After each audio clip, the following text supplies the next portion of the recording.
By late 2019, human civilization was operating at an absolute peak of velocity.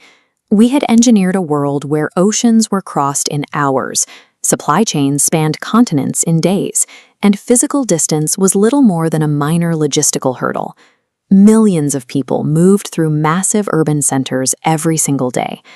Global commerce relied on this extreme density, a constant physical intersection of humanity, working, traveling, and consuming in tight proximity. Then, in the central Chinese city of Wuhan, local doctors noticed an anomaly. A cluster of patients began presenting with atypical, severe respiratory illnesses. They quickly mapped the symptoms to a novel, invisible pathogen, a completely new coronavirus. Because the virus could spread quietly from person to person without immediate symptoms, it perfectly exploited our infrastructure. It hitched a ride on the international aviation network, jumping from Wuhan to major hubs across Europe and the Americas in a matter of weeks. The frictionless global connectivity we spent a century building had instantly become the ultimate vector for our own infection. As the infection curve spiked vertically, world governments realized containment was impossible without extreme intervention. They executed coordinated, mandatory lockdowns, forcing billions of people to remain inside their homes. The motion of the modern world simply stopped. Ancient public squares and major thoroughfares that had seen continuous daily traffic for centuries were suddenly abandoned to silence. Commercial capitals mirrored this absolute shutdown. The neon lights stayed on, but the human element was entirely erased from the pavement. To starve the biological threat of new hosts, the literal engine of modern human civilization was intentionally switched off. But this deliberate freeze carried an immediate human cost. For millions of laborers, mechanics, and street vendors reliant on the daily wage economy, the lockdown meant the instant destruction of their livelihoods. Stripped of income and unable to afford city rents, massive populations were forced into migration. With public transport halted, thousands of workers packed whatever they could carry and began walking hundreds of kilometers back to their rural villages. These vulnerable groups were trapped in a lethal paradox. They were ordered to isolate to survive a long-term biological threat, yet facing the immediate, crushing reality of starvation and exposure on the open road. The global pause did not affect humanity equally.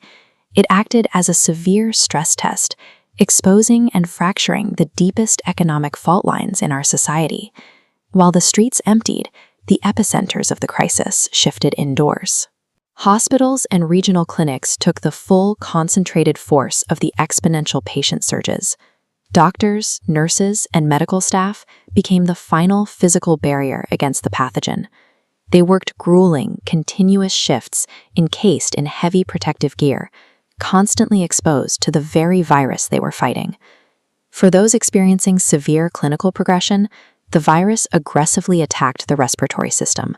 Survival often dictated absolute reliance on scarce mechanical life support systems to force oxygen into failing lungs. Because the virus was so highly contagious, strict isolation protocols meant these patients fought the disease entirely alone. Millions of people died in sterile rooms, separated from their families, unable to say a final goodbye to their loved ones.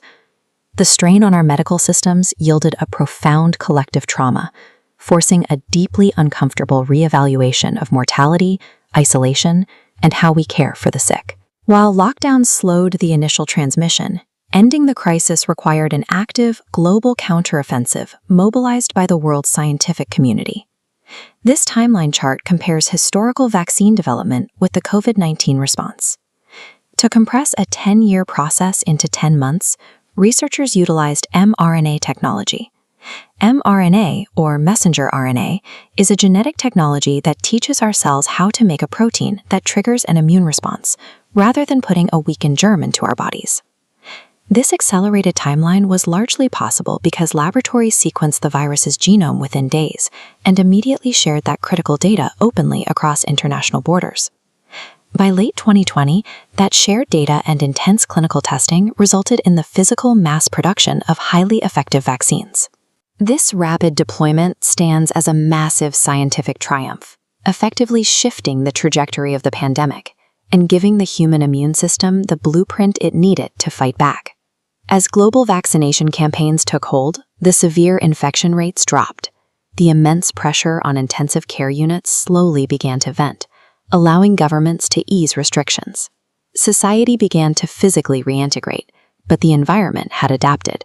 Schools, offices, and transit hubs reopened under strictly monitored safety paradigms, heavily utilizing masks and physical barriers to mitigate any remaining risk.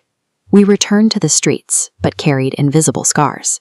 The crisis forced a sudden, sharp awareness of how fragile our daily routines actually are, pushing millions to drastically reevaluate the true value of their health, how they spend their time, and their proximity to family. The virus tested the very limits of our global infrastructure and exposed our deepest vulnerabilities. In doing so, it forced a painful but necessary evolution in how we protect each other, leaving a permanent mark on human history.